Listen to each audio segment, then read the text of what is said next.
दोस्तों नमस्कार। दोस्तों आज मैं आप लोगों को माघ मास महात्म्य का 26 अध्याय से लेकर 30 अध्याय तक का पाठ सुनाने जा रही हूँ। तो चलिए सुनते हैं। पथिक कहने लगा कि हे प्रेत, तुमने सारस के वचन किस प्रकार और क्या सुने थे, सो कृपा करके कहिए। प्रेत कहने लगा कि इस वन में कोहरा नाम की नदी पर्वत से निकली है। मैं घूमता घूमता उस नदी के किनारे पहुंचा और थकावट दूर करने के लिए वहां पर ठहर गया। उसी समय लाल मुख और तीखे दांतों वाला एक बड़ा बंदर वृक्ष से उतर कर जल्दी से वहां पर आया जहां एक सारस सोया हुआ था। उस चंचल बंदर ने कई एक पक्षियों को देखकर उस सोए हुए सारस को दृढ़ता से पैरों से पकड़ लिया और तो सब पक्षी उड़कर वहां से चले गए, परंतु सारसी भयभीत होकर विलाप करती हुई वहीं पर रुक गई।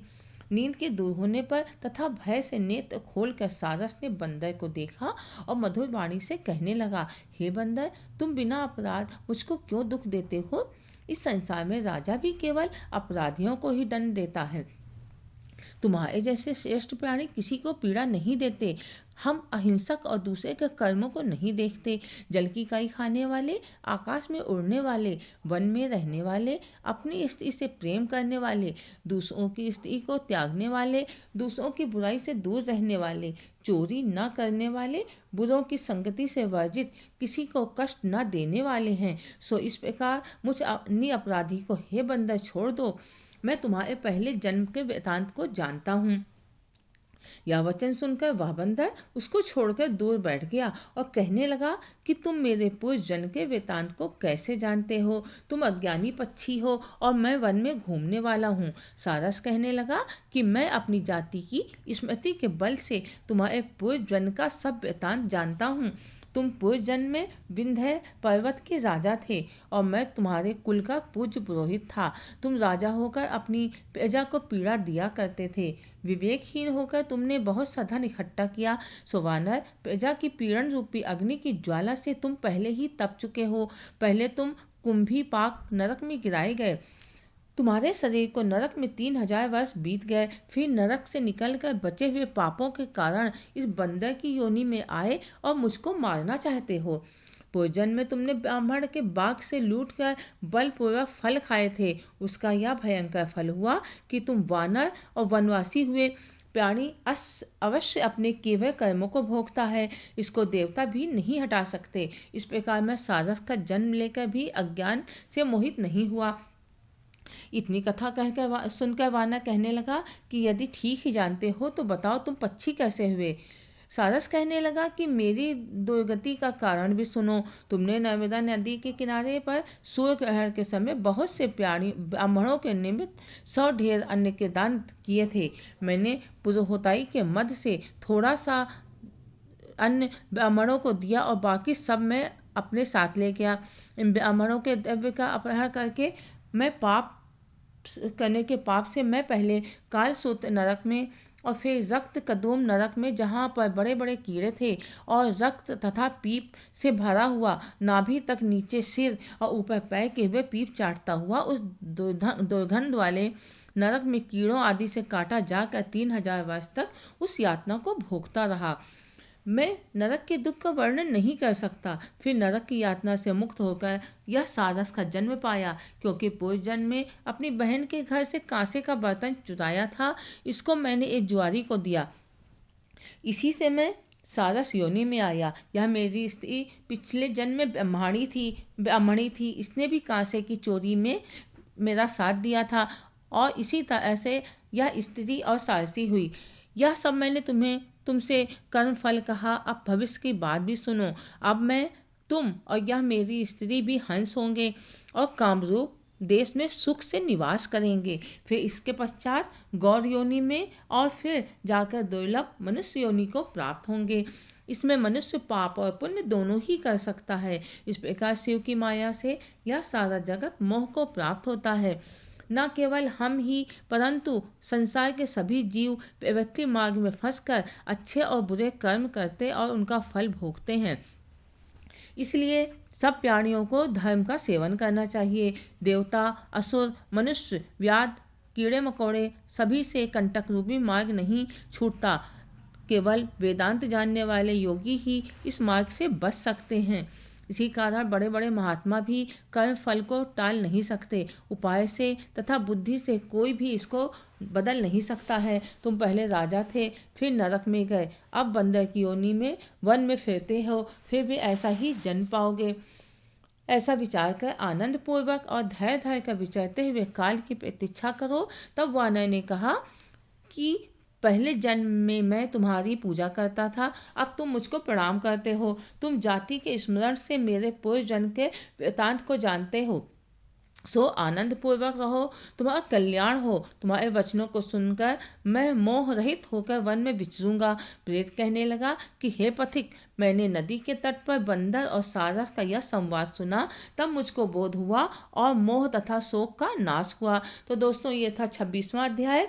अब सुनते हैं 27वां अध्याय। प्रेत कहने लगा कि हे पथिक, मैं इस समय तुम्हारे पास जो ये गंगा जल है उसे मांगता हूँ, क्योंकि मैंने इसका बहुत कुछ महात्म्य सुना है। मैंने इस पर्वत पर गंगा जल का बड़ा अद्भुत आश्चर्य देखा था, इसलिए यह जल मांगता हूँ। मैं प्रेत योनि में अति दुखी हूँ। एक ब्राह्मण अनाधिकारी को यज्ञ कराकर ब्रह्म राक्षस हो गया। यह हमारे साथ 8 वर्ष तक रहा। उसने उसकी अस्थियों को इकट्ठा करके पुत्र करके गंगा में कनखल स्थान में गिरवा दिया। उसी समय वह राक्षसत्व त्याग कर सदगति को प्राप्त हुआ। मैंने प्रत्यक्ष देखा है, इसलिए मैंने तुमसे प्रार्थना की है। मैंने पहले जन्म में तीर्थ स्थानों में बड़े बड़े दान लिए थे और उनका प्रायश्चित नहीं किया था। इसी से मैं हजारों वर्ष तक इस प्रेत योनि, जिसमें अन्न और जल मिलना अति दुर्लभ है, दुख पा रहा हूँ।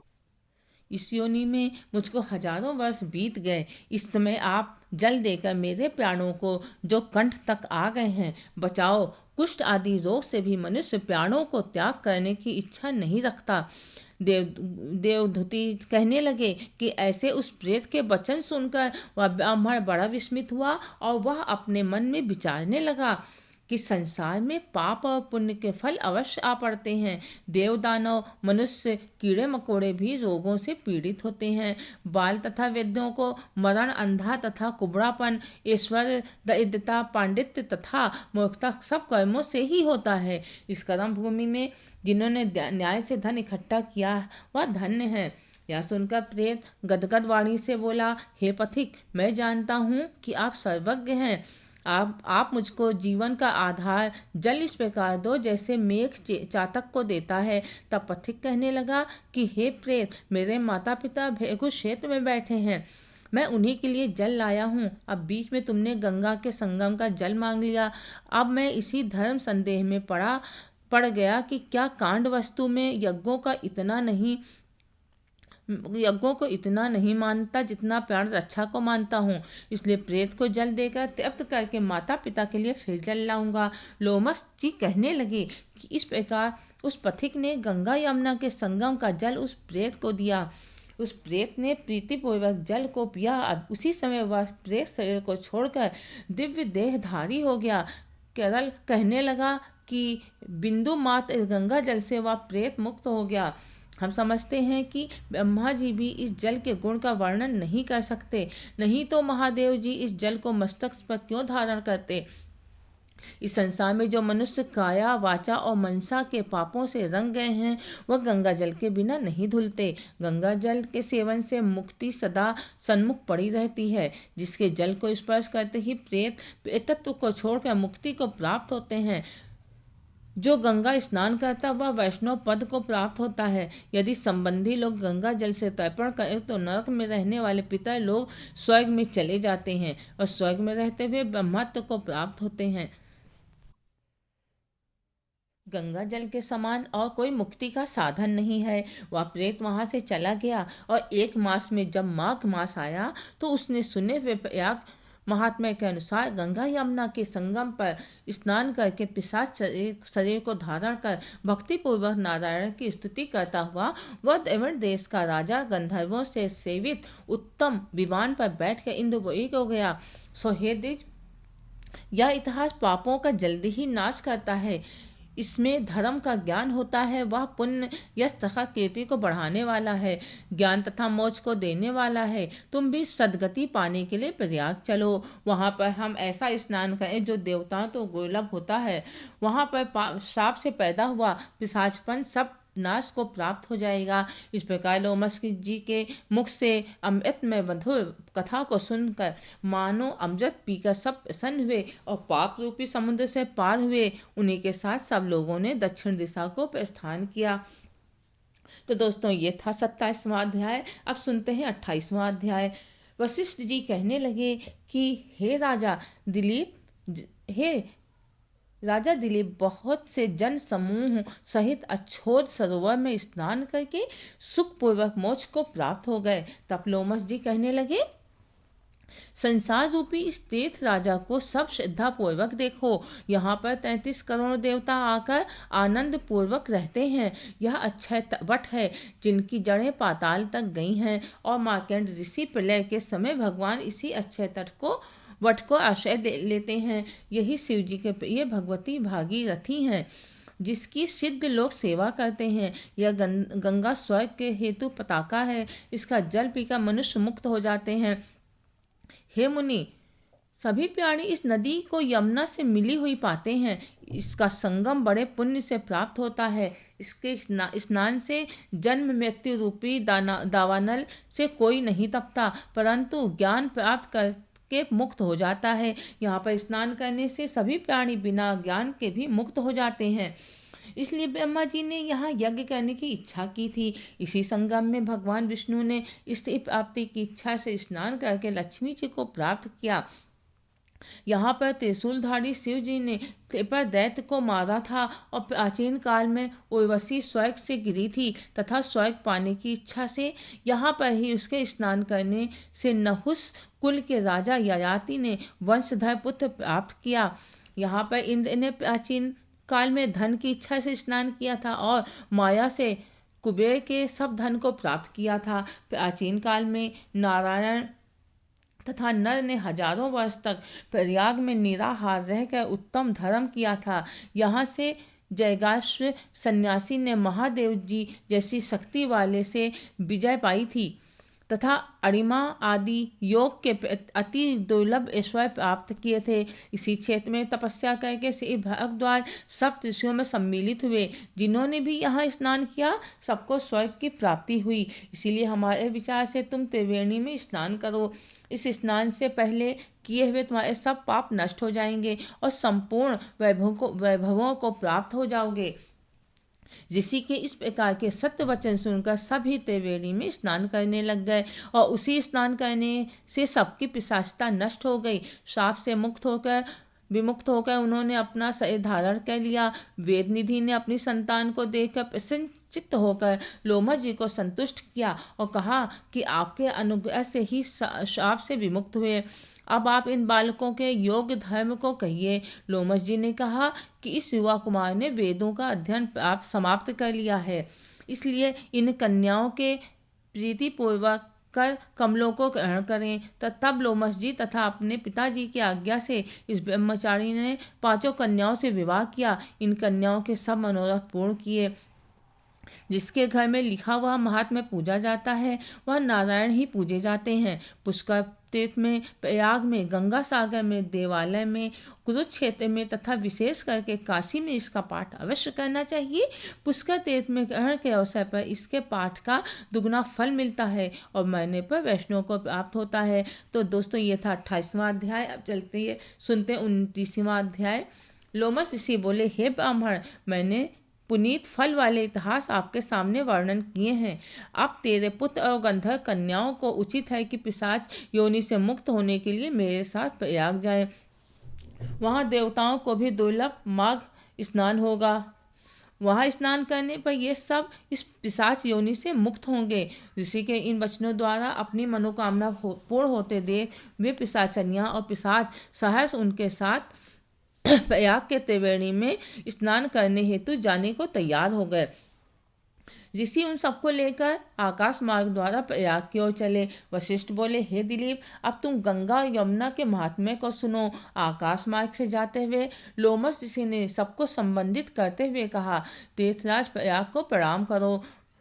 वैसे तो बिना ज्ञान धारण के प्राणी भी प्रयागराज के त्रिवेणी जल में माघ स्नान करके मोक्ष को प्राप्त कर लेते हैं। इसे प्रयागराज क्षेत्र में ब्रह्मा जी ने सृष्टि रचना के लिए वह महान यज्ञ किया था और महान शक्ति प्राप्त की थी, जिनके द्वारा वे सृष्टि की रचना कर सके।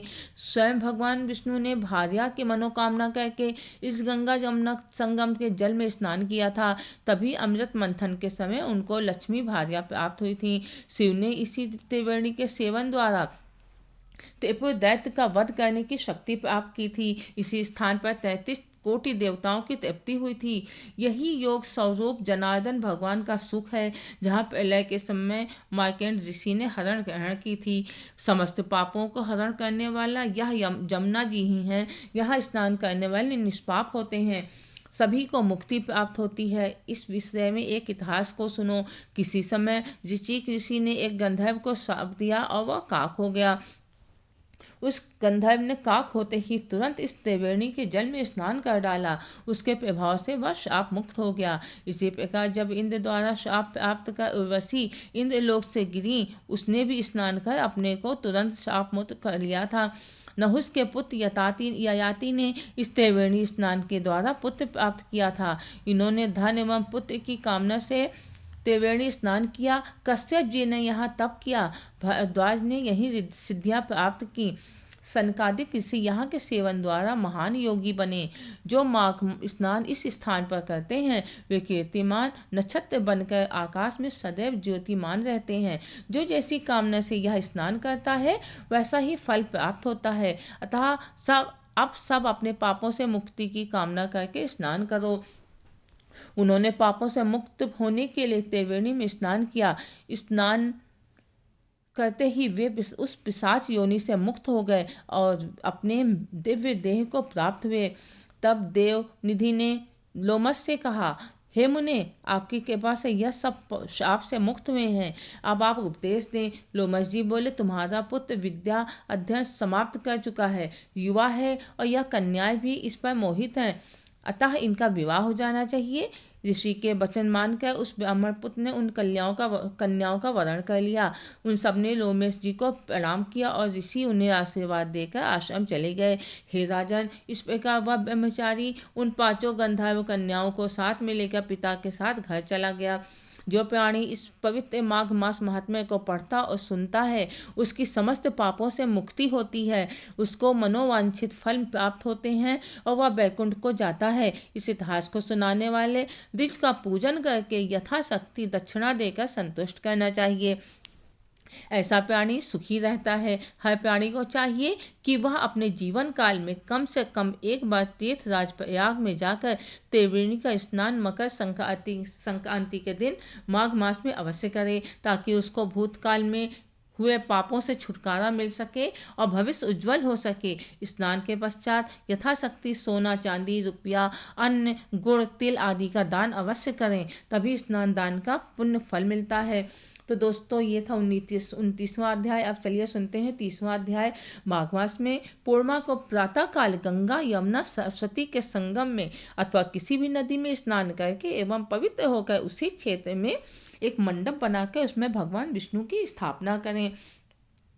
ब्राह्मण को बुलाकर गौरी, गणेश तथा नवग्रह की स्थापना करके सत्यनारायण भगवान का पूजन करें और कथा श्रवण करें।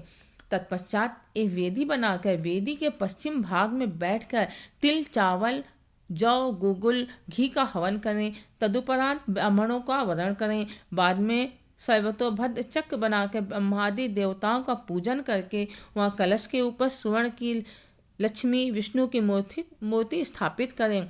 ओम इंदम विष्णु रीति इस मंत्र से आवाहन करके पुरुष सूत्र के मंत्रों द्वारा षोडशोपचार पूजन करें और पलंग के साथ 5 वस्त्रों तथा ब्राह्मण को लोटा, धोती, जनेऊ, जोड़ा अथवा 100 मुद्रा तिल आदि का दान करें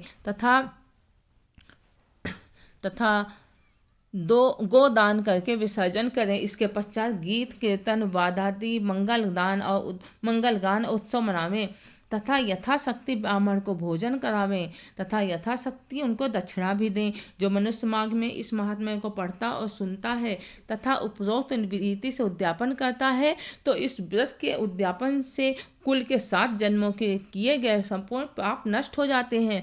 उस मनुष्य को सुख संपत्ति एवं सौभाग्य प्राप्त होते हैं तथा सकल मनोरथ सिद्ध हो जाते हैं।